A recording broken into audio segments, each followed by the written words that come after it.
There are very few people who can sing from their soul and write from their soul, but Chris from the band Rend Collective is one of them, and he joins us today. Chris, welcome to Spirit 105.3. This is so great. I know, it's so fun to talk.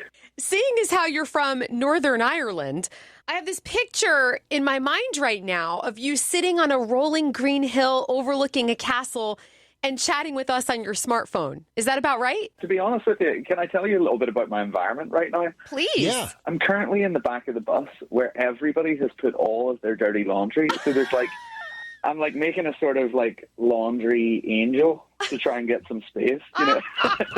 Well, hey, you wanted to be in show business. I know, this is it. I'm just knee deep in underpants right now. So we're so excited you're coming to Everett. I know, that's amazing. Yeah, I mean, how far away from Ireland can you possibly get? That's right. It's pretty I far. think it's Everett.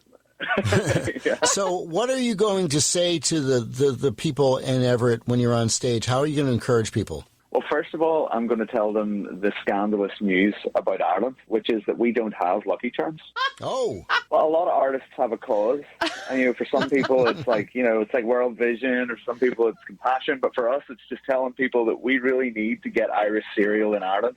Let's make Ireland great again. You're actually serious. You guys don't have Lucky Charms. No, we don't. Isn't that fascinating? Yes. You guys are better at Irish culture than we are.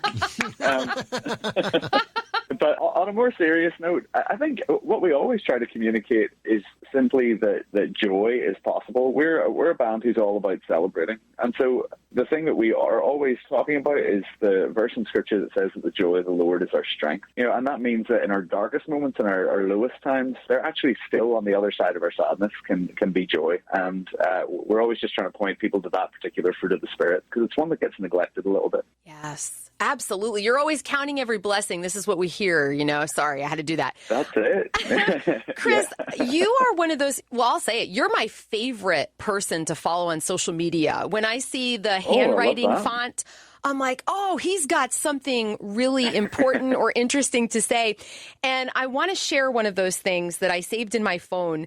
You said the thing about having God solved and figured out like a puzzle is that it leaves you with a God about as interesting and complex as yesterday's Wordle. Wow. Yeah, I remember that one. Can we dive into that? Let's talk about it. Well, I think something that can be lost a little bit is the fact that there's a lot of mystery surrounding God. And I think we lose that because we're afraid of it. But the truth is, I find a lot of worship comes out of the questions and out of the uncertainty. Not that we can't know anything meaningful about God. That's the wonderful thing about having Scripture and about having the life of Jesus to look at. We can know what God looks like. But in another sense, there's so much left to be discovered. And I find that really exciting. Rather than seeing that as something to be afraid of, I think we should see that to be something that is exciting and adventurous. Wow. And it is more exciting than yesterday's Wordle.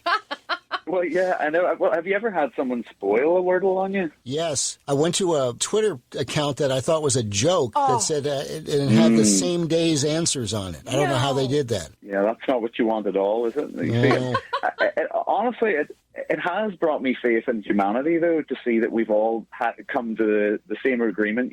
We struggle to agree about anything almost, but we've all kind of agreed that we're going to keep the Wordle secret. Yes. By and large, most of humanity knows we're not going to publish that. I like Wordle. I play Wordle, but I want to just offer that if we only get one shot at that kind of agreement, can we review what the other choices were? Yeah. It's a good start. Or maybe it's not even a good start. It's just a start. That's right. Oh, man, that's awesome. Chris, I have to tell you, we are putting together a really special show for Easter, and we're asking all of our amazing Spirit 105.3 artists, what absolutely amazes you and blows you away about the Easter story?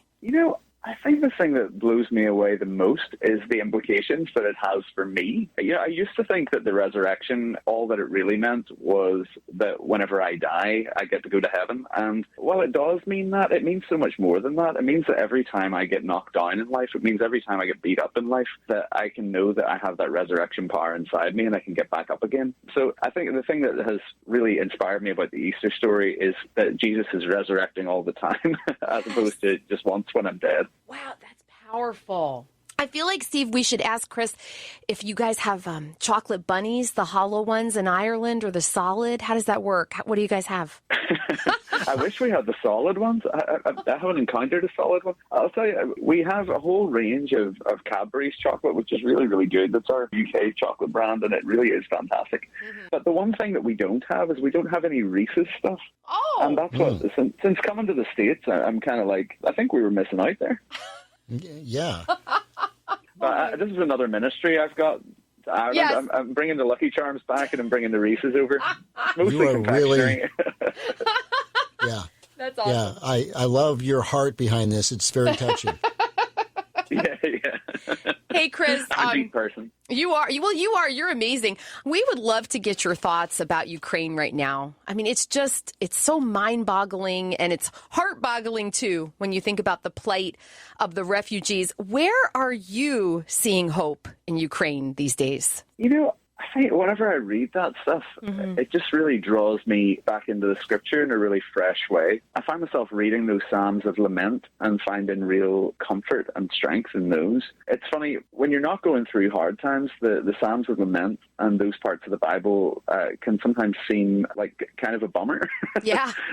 But when you're going through something really difficult, they're really encouraging. For the people of Ukraine, the thing that I find is hopeful within it is the fact that I know that from Jesus' ministry on earth that he weeps with us. While that might seem like it's a minimal thing, that he doesn't just always come in and fix everything, the fact that he's there and present in our suffering and that he cares about it, it's such a special thing. So I suppose that's what I pray over the people of Ukraine, is simply to know that presence. That's what I spend most of my time praying for. Wow. We hope you'll be a regular. I would love to be.